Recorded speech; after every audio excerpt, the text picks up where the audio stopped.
Profesora, por lo que acabamos de ver, parece que la crónica tiene la estructura de un texto narrativo, como un cuento o una anécdota. Es que la crónica es un texto narrativo que se encarga de reconstruir un hecho, un personaje, un lugar o una situación de la realidad. Pero nosotras y nosotros, sus lectores, descubrimos esa realidad a partir de la visión del cronista, que elige qué información compartir y cuál no.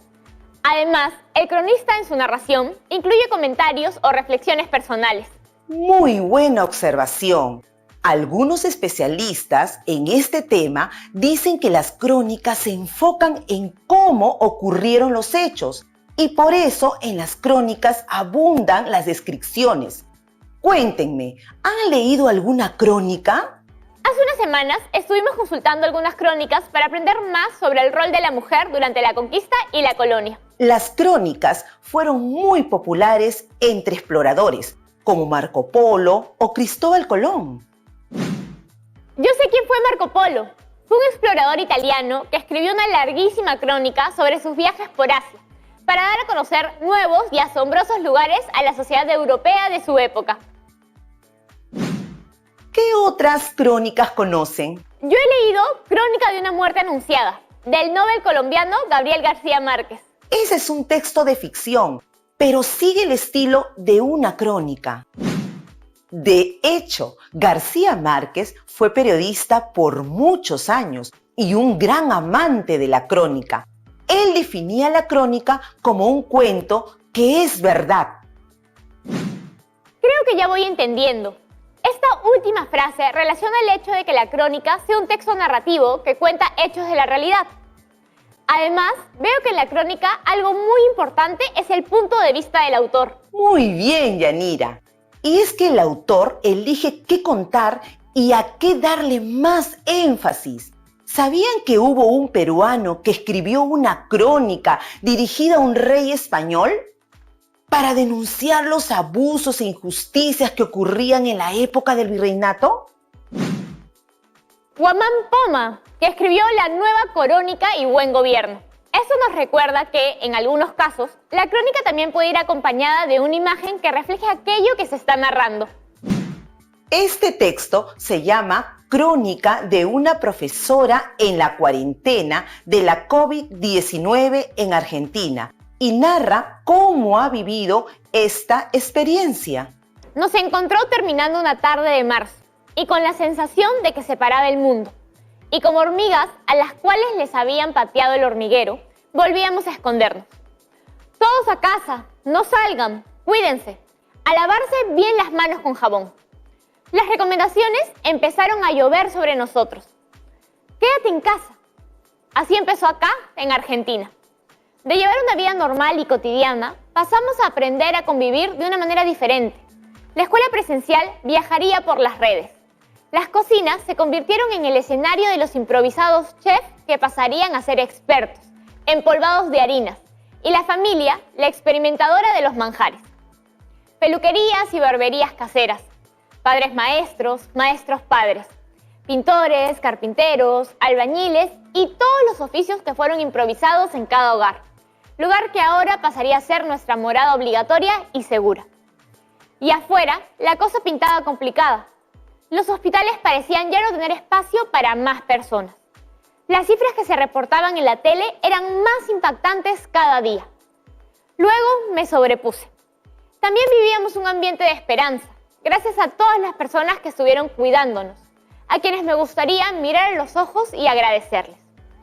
Recuerdo que cuando era niña me decían que tenía que mirar a los ojos al hablarle a alguien. Y ahora entiendo.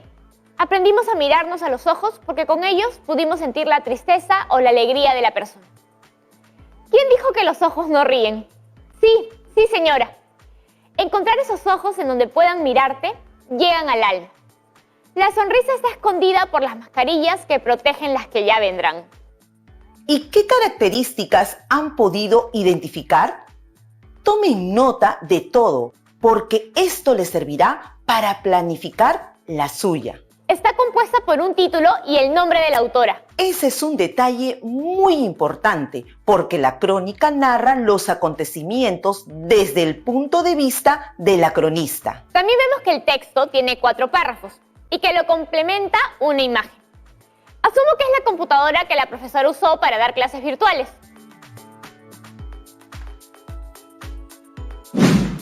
Vamos por buen camino.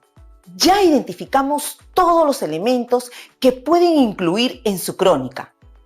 ¿Qué me dicen de la estructura del texto? Sigue la estructura de todo texto narrativo: introducción, nudo y desenlace. ¿Qué otras características de la crónica se revelan? A ver, las frases "luego me sobrepuse", "recuerdo que" o "y ahora entiendo" nos dicen que la autora está expresando su punto de vista. Es decir, enfatizan que se está narrando desde su experiencia. También veo que la autora habla de cifras que escucha en la televisión. Esto me lleva a pensar en las fuentes de información en las que nos basamos para escribir. Buenísimo. Una de las características de una crónica también es que incluye fuentes de información. Esto permitirá que la crónica sea narrada de la manera más completa y a partir de la realidad. ¿Qué me dicen de la oración sombreada en el segundo párrafo? Habla del COVID-19. Es el eje en torno del cual gira lo narrado en la crónica. Finalmente, en el primer párrafo, se ha sombreado una figura literaria llamada comparación y varios fragmentos que han sido escritos como voces o diálogos. Estos son elementos usados con mayor frecuencia en textos literarios. Y es que en la crónica se usan estos recursos para darle mayor expresividad al texto. Entonces, una crónica es un texto narrativo que se encarga de reconstruir un hecho, un personaje, un lugar o una situación de la realidad. Además, tiene 3 partes en su estructura: la introducción, el nudo y el desenlace. Por último, algunas de sus características son que se usa recursos propios de la literatura. Tiene un eje en torno del que se narra, considera fuentes de información y expresa el punto de vista del cronista. Chicas y chicos, ahora que ya tenemos clarísimo qué es una crónica, su estructura y sus características, podemos empezar a planificar. Primero, tenemos que determinar la situación comunicativa y luego organizar nuestras ideas. Para esto último, debemos considerar la estructura de la crónica. Una introducción en la que se presentará la situación que se abordará en la crónica. El nudo, en que se desarrollarán los 2 episodios que incluiremos. Y el desenlace, que es el final. La planificación nos permite anticipar la forma y el contenido que tendrá nuestro texto al ser escrito. Empecemos determinando la situación comunicativa. Yanira, ¿cuál es el propósito que buscas lograr con tu crónica? Mi propósito será reflexionar sobre lo vivido en el año 2020. Un tiempo de muchos cambios producto del COVID-19, para proponer un compromiso de mejora en el año 2021. Sí, como ya estamos por terminar este año tan diferente y difícil, creo que narrar estos hechos nos ayudará a pensar en nuestros logros y en aquellos aspectos que podemos mejorar, y nos ayudará a estar mejor preparadas y preparados para el próximo año. ¿Y cuál será el eje central de tu crónica? Los cambios surgidos durante el 2020 debido al COVID-19. Ya sabemos el tipo de texto que escribirás, que será una crónica. Entonces te pregunto, ¿qué fuentes consultarás para hacer que tu visión de los hechos sea lo más amplia y completa posible? Voy a hablar con mi familia porque todos estos cambios que nos trajo este año los he afrontado junto con mi mamá. Y también porque quiero que juntas nos comprometamos a mejorar el próximo año.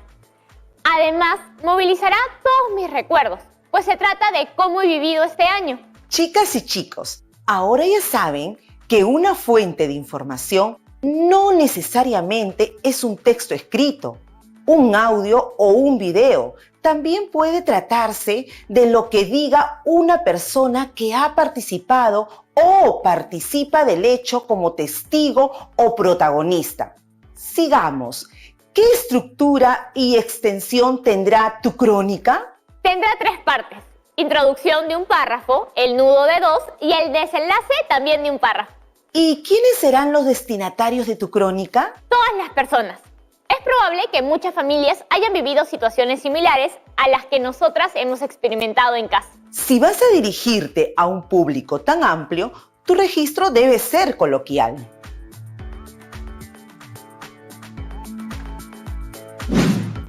Ahora ya tenemos clara la situación comunicativa y podemos pasar a organizar las ideas. Aquí tenemos unas preguntas que nos servirán como guía en la planificación. Ok, en la introducción incluiré la ciudad donde vivo, Lima, porque cada región ha tenido que enfrentar dificultades particulares y tiene cualidades que otras no. En cuanto al año, ocurre en el 2020. Y como personajes he escrito que mi familia y yo, porque nosotras somos quienes hemos vivido juntas esta experiencia. ¿Y qué incluirás en el nudo? He pensado incluir 2 episodios, uno sobre la convivencia familiar y otro sobre la salud. Así, cumplo con el criterio que dice que en la crónica identifico e incluyo hechos relevantes en torno a la familia y la salud en estos tiempos de pandemia. Muy bien, todo gira en torno a un mismo tema. Eso te ayudará a crear un texto coherente. Para desarrollar el nudo, les va a servir mucho lo que vean en las otras áreas durante esta semana. Por ello, es importante que en los próximos días tomen apuntes sobre lo que aprenderán en las otras áreas y los tengan a la mano para el programa del viernes. Ahora dime, Yanira, ¿qué pondrás en el final de la crónica? Haré una reflexión sobre lo que aprendimos. He puesto algo muy general porque prefiero hacer la reflexión completa una vez que haya escrito la versión preliminar de la introducción y el nudo de mi crónica.